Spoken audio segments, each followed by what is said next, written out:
UFC Sacramento's this weekend. Let's fuck the bookies up. First fight, we're going to break down Chanel Dyer against Emmers Reed. Chanel Dyer is one of the fighters on this card that I really do think could make a serious jump in competition if she gets the right matchmaking throughout her UFC career. She has an extensive Muay Thai background, and it really does show immediately. She's got really aggressive, technically composed striking. She uses her jab. She loves to attack the legs, typical Muay Thai style, and she's comfortable with throwing long combinations with kicks mixed into her boxing. She's also extremely athletic and opportunistic, all right? When she throws things that makes you, that she has a bit of wow factor to her, this girl, all right? You don't often say that in women's MMA, but she does have that wow factor. She stays busy and she has the ability to maintain a really good pace throughout the course of 3 rounds if it goes to that. And she has enough grappling ability to defend the takedowns if they are shot against her and keep this fight where she's the best.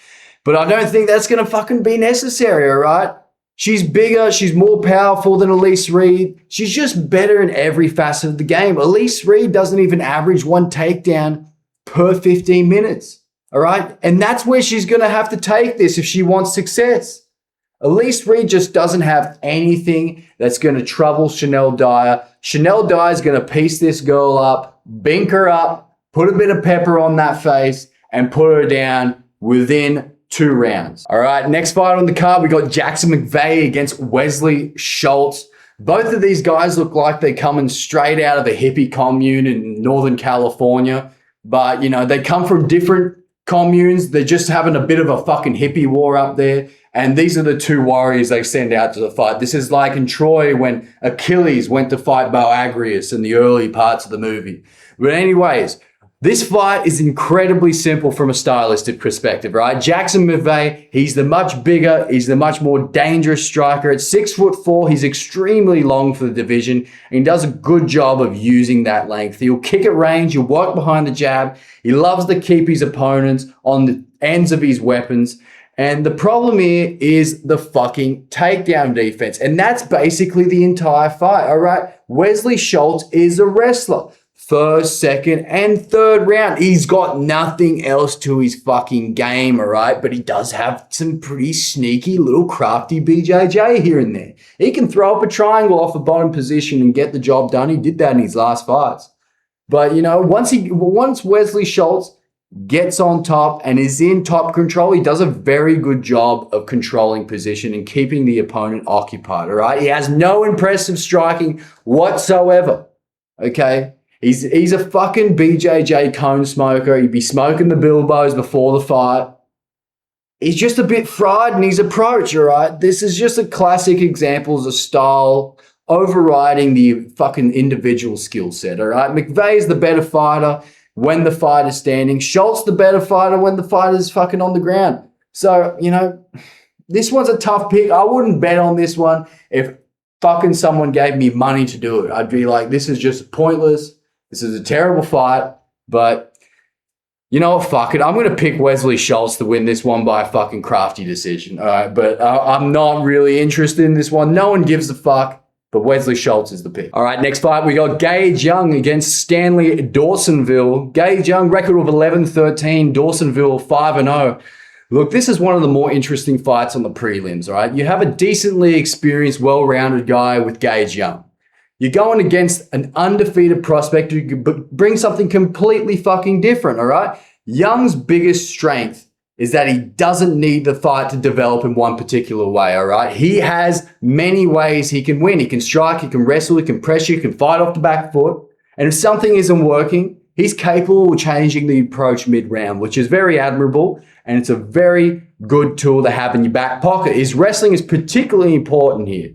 All right, because Young does a very good job at creating angles on his entries. And if the first attempt doesn't work, he's capable of chaining those attacks together. But the weakness is he is very hittable. All right, that chin is there on the silver platter to be binked upon. And he doesn't have really that much defensive striking that makes you fucking comfortable with like an aggressive puncher. Okay, this is where it gets a little bit shady because Dorsainville is exactly the kind of striker that comes forward quickly, throws shots with real intent. He has all the physical tools to make these exchanges extremely dangerous, and he's also capable of attacking from range and using his fucking hands to break the distance, get on the inside, and pepper him up real good. But the issue is he sometimes does get overextended. And we've seen time and time again with these UFC debutants, sometimes the light just gets a little bit too bright. I think he will have his moments early, Dorsainville, and I do expect him to land a lot. And, you know, Gage Young will get marked up a fair amount. But this fight, I expected to go to distance. He can take a shot, Gage Young. But I think Gage Young can survive the early storm and turn the tides, start bringing the wrestling into the fight. And once that happens, I'm favoring the UFC veteran. My pick is Gage Young to win this one by decision. Okay, next fight on the card, we got Mauricio Barbosa against Ryan Kuse. This one's a new addition to the Sacramento card, and this is a matchup where I definitely think the difference in level and skill and experience is absolutely evident. Mauricio Barbosa is an extremely aggressive striker, right? Lots of power. He doesn't throw punches to accumulate volume, all right? He throws it to fuck you up, pepper you up, and he's trying to fucking hurt you and hurt you really bad. He generates a lot of power with that lower body, and he's really comfortable with planting his feet, biting down on that mouth shield, and fucking throw those big, heavy hooks, big, meaty hooks like Lucas Tracy says. And he's really willing to walk these opponents down and force them into his exchanges, all right? Defensively, he's not perfect. Most of these stand and bang guys aren't. He can be hit, but, you know, when he's chasing someone and he's that aggressive, most opponents they're too worried about the fucking power that's coming at him to really fucking throw something back, you know? And his finishing mentality, he's got great finishing instincts. And Ryan Kuse, he's a different type of fighter. He's athletic, he's physically strong, and he's legitimate explosiveness, all right? He can lead with kicks before following up with punches. And he's capable of mixing in the wrestling with his attacks, okay? The problem is that his wrestling isn't just always particularly clean, and a lot of it comes from using his physical strength to push his opponents back onto the cage, I've noticed. All right. And that's a dangerous part when you're coming up against a guy who is extremely willing to stand there and trade. He doesn't take steps back. He only goes forward, and he only throws those big bombs, and he does have decent takedown defense. All right. So the biggest concern is Kuse's hesitation. If he can't get the wrestling going and he's hesitant because of what's coming back at him, he's part of his game and his path to victory is completely blocked. So I'm going to take Mauricio Barbosa here to win this one by knockout. 8 out of 10 confidence. I think he can get the job done. Okay, next fight on the card, we got Chris Padilla against Nzchekuwu Haqparast. Right, this one is one of my favorite fights on the entire prelim card. All right, Haqparast is the cleanest striker. There's no debate about it, really. His boxing is really good. He puts together combinations, and he does a really good job of maintaining high output for the 15 minutes. All right, the problem is, he can get hit clean. We saw that against Quillan Sauerkind, where he left him flat on his face, looking like a dead body in the cage. Right? He was out for almost 6 minutes. Okay? He is capable of winning these striking exchanges, but, you know, he doesn't really make people pay for coming forward and pressuring. And that's where Padilla comes in. All right? He's the exact opposite. He's not polished as a technically sound striker. Okay, but he's extremely persistent. He wants to move forward, close the distance, force the clinch, dirty the boxing up, pepper you up with elbows, knees in the clinch, force you against the fence. Okay, because Haqparast, in the clean fight, Haqparast is more than likely going to win this fight. Okay, but Padilla's not going to give him the room to breathe. He's not going to give him the room in the kitchen to cook the meal. He's going to fuck him up. And I really do think Padilla, this fight is almost at evens, but I think Padilla can disrupt Haqparast's rhythm and really create some chaos in there and put him in some decent amount of trouble.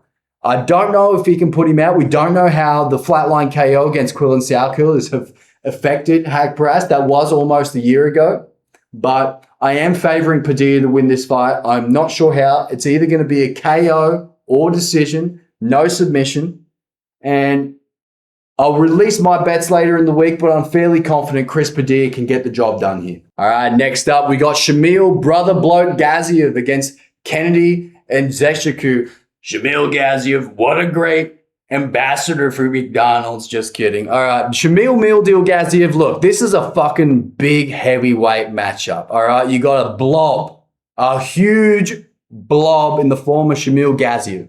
Very, very powerful, straight punches, really decent technical boxing, and he doesn't necessarily fight like a typical Dagestani lay and pray wet blanketer.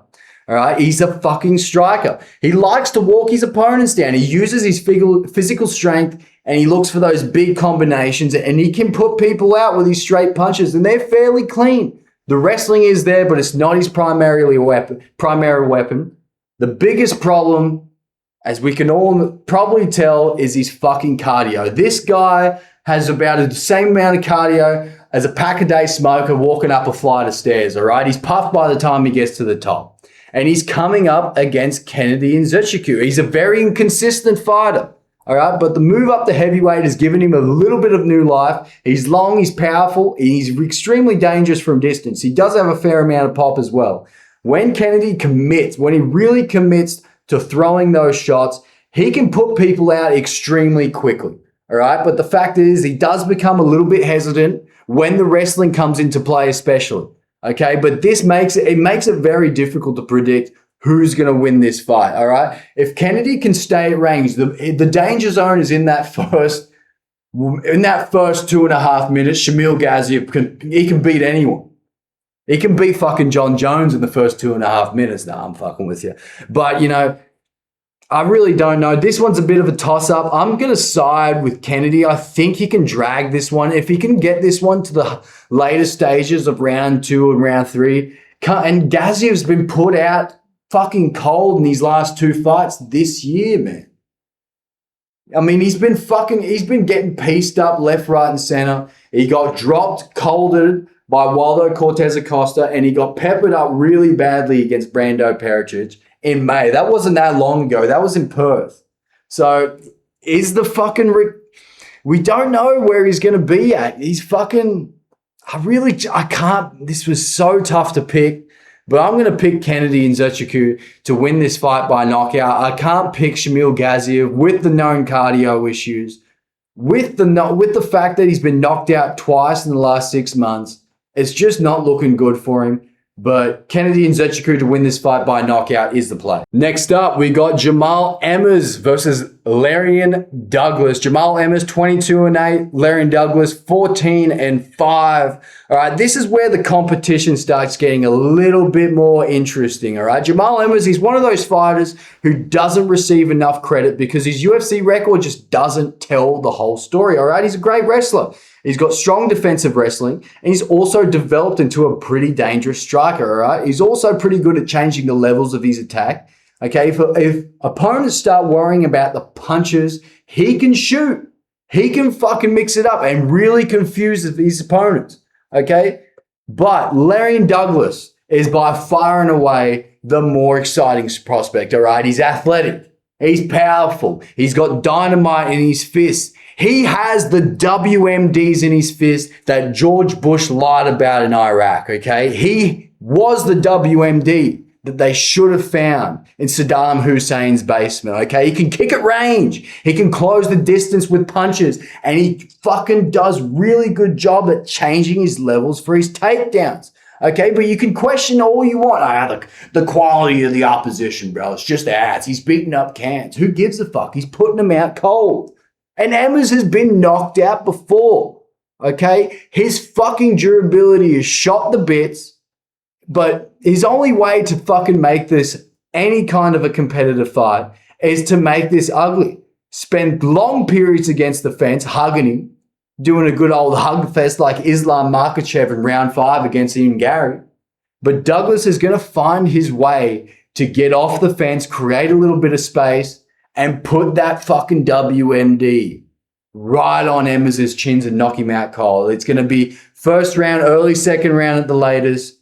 Douglas has the highest ceiling in terms of potential. He's on the uphill. Emmers is on the downhill. and I'm taking Larry and Douglas to win this one by knockout. All right, next fight on the card, we got Anthony Wint against Terrence Chapman. All right, this is another fight that the UFC has moved extremely quickly to put on this card. Wint just competed on the Dana White Contender Series, like finished his opponent in 34 seconds like a week ago.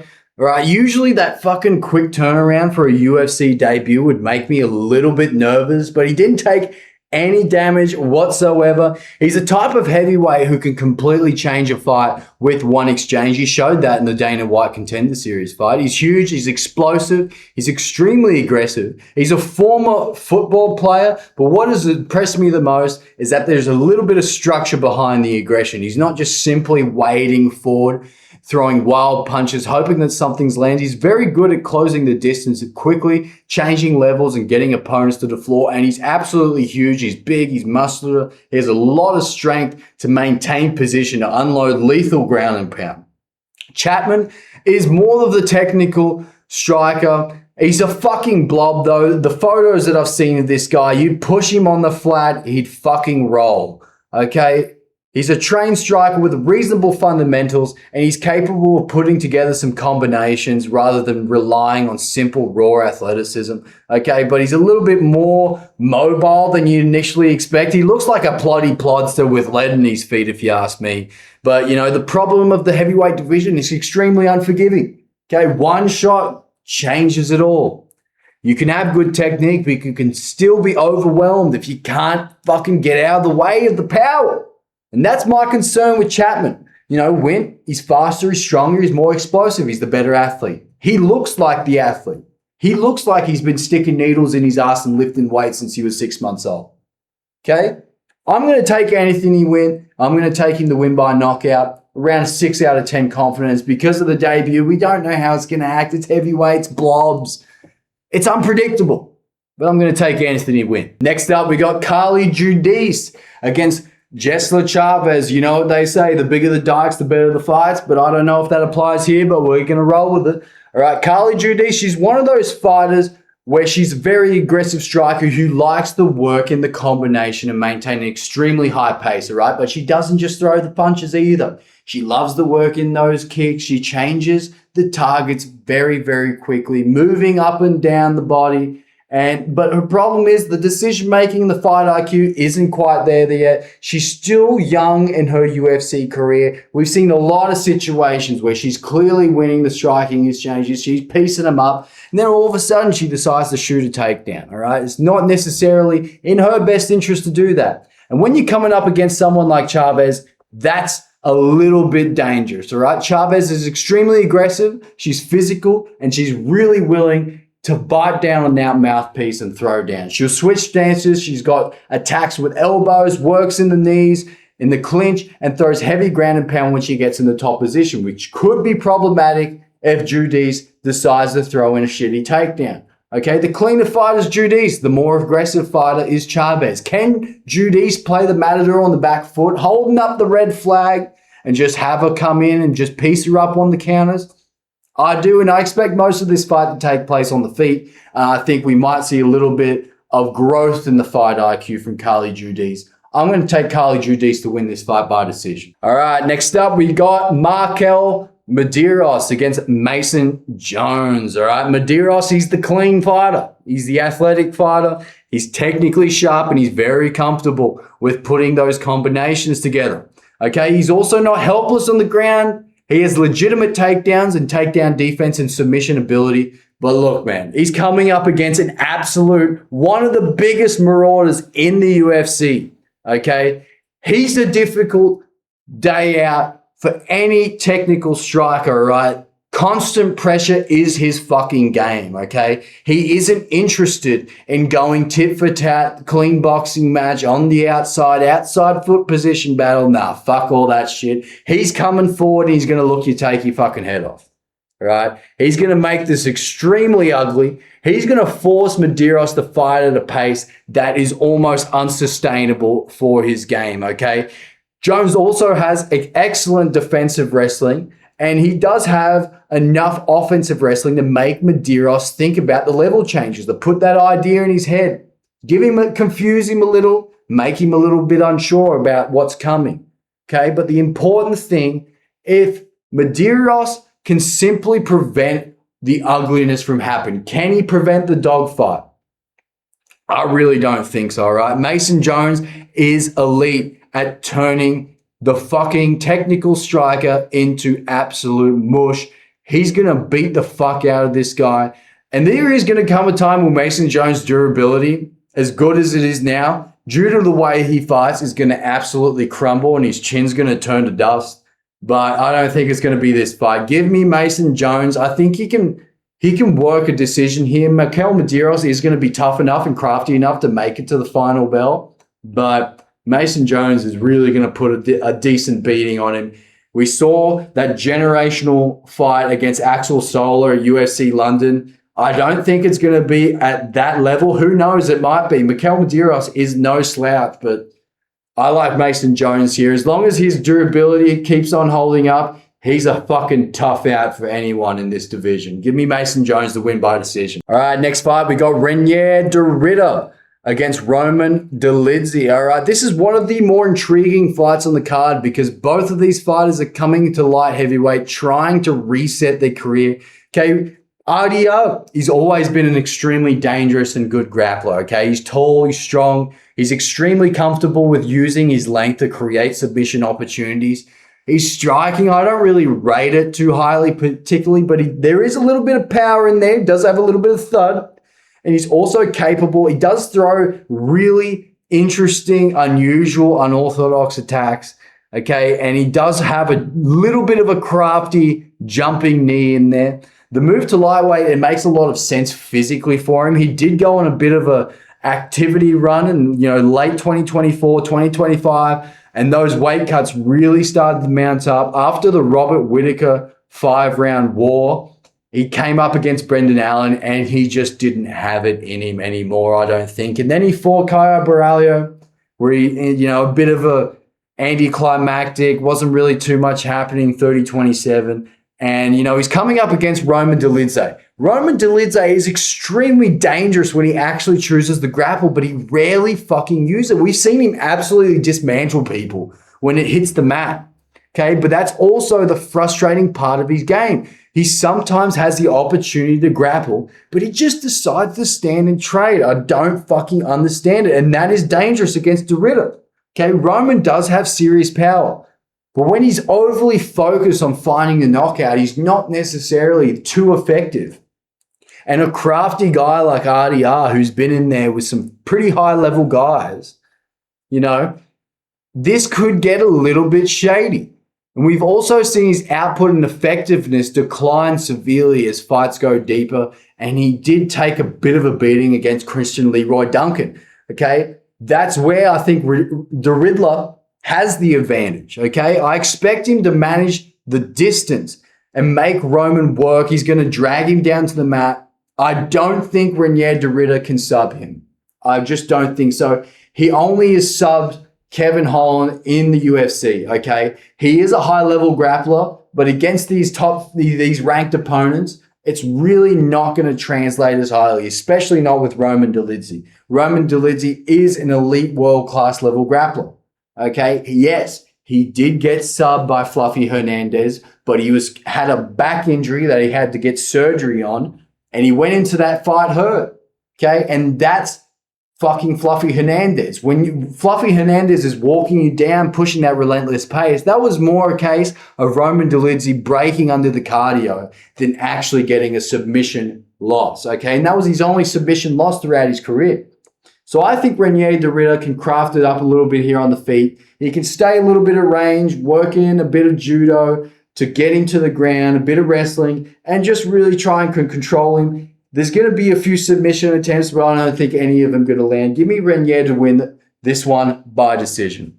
Next fight, we got Sergey Spivac against Vitor Petrino. Look, this is a really interesting heavyweight matchup because one guy in Vitor Petrino, he's got all the physical tools. He looks like he should be fucking benching 500 pounds, going to the fucking Mr. Olympia contest, and he's coming up against an Eastern European, beer-bellied, crafty vet in the name of Sergey Spivac, all right? Spivac is primarily a grappler. He's very comfortable shooting takedowns, controlling the position and working in the ground and pound, all right? He's not the biggest knockout puncher in the division. We all know that. But he has enough striking to keep it crafty, you know? And he was showing that against Ante Delija, where he was winning on the feet. But the biggest issue is that his control isn't always that great. These good scramblers can really make a little bit of problems for him in terms of getting back on their feet. And Petrino brings a lot more than just explosive athleticism, right? He's extremely dangerous with that left hook. He's physically gifted and he has enough grappling ability to survive these difficult positions. But I have serious questions with his durability and consistency in cardio. Okay, he got knocked down by big titty Steven Asplan in his last fight. Okay, and if it wasn't for his power, he was on the back foot avoiding Steven Asplan for the majority of the last round. The third round, he was just on the back foot, and then because Steven Asplan would just charge in looking to take him out, he'd counter him and come up with a big shot. He does have those abilities to put people out, and we have seen Sergey Spivac hurt before. And when the fight becomes uncomfortable, I don't always trust his decision-making. But you know, Spivac's the type of opponent that's really going to make him work. He's going to make him force the grappling exchanges. He's going to make him scramble. And that's going to tire out Petrino. And Petrino's chance, if he doesn't get the finish here in round one, and God forbid Sergey Spivac wins the first round, I think he can genuinely get 29, 28, 30, 27 on a few scorecards. This is not out of the realm of possibility. Spivac's been in there with a lot of high-level guys. He can dog it out, okay? So I'm going to trust the crafty heavyweight vet here who's more comfortable in these ugly fights than Vitor Petrino. I think he's mentally stronger, and I think he can get the job done here as an underdog at plus 132. It's a bit of a shady pick because Petrino can just land that left hook on his chin and put him out cold immediately. But I think Spivac can land enough takedowns, drag him in the deep waters, really test out that dog shit cardio that these big muscular guys seem to lack later on in the fight, and take him to a crafty decision. I'm going to take Sergey Spivac to win this one. All right, now we're up to the main event. Anthony Fluffy Hernandez against Gregory Rodrigues. I absolutely love this matchup. This is one of those fights where the game plan is incredibly easy to understand, all right? There is no question marks with what's going to happen. Hernandez wants to make this a war of attrition, cardio it up, drag RoboCop into those deep waters and fucking drown him. He's going to pressure, he's going to come forward, he's going to close the distance, shoot the takedowns, get on top. It's really not that hard to understand, but can he do it? He's going to have to do it again and again and again. He doesn't know how to take a step back and how to fight on the back foot. He averages 6 takedowns per 15 minutes, which tells you everything you need to know. Okay, he's not going to try and win a kickboxing match keep this fight at range. He wants to get in close and personal and fucking take this down and submit him. All right, Rodrigues is the exact opposite. All right, this guy has legitimate one-punch power. He can hurt opponents out of nowhere. Jack Hermanson, Bruno Ferreira, one shot, dead. They're gone. He can hurt them with either hand, and he just seems to explode on people. Pause. All right, but he's also a BJJ black belt with a takedown defense of 79%. The funny thing is we rarely get to see that side of his game, and people are going to be like, wow, bro, Roman Kopylov, bro. Took him down 2 times. 2 times. I'm like, okay, fine. But that was against Roman Kopylov. He's dealing with so much shit on the feet. Yeah, he took him down twice. Who gives a fuck?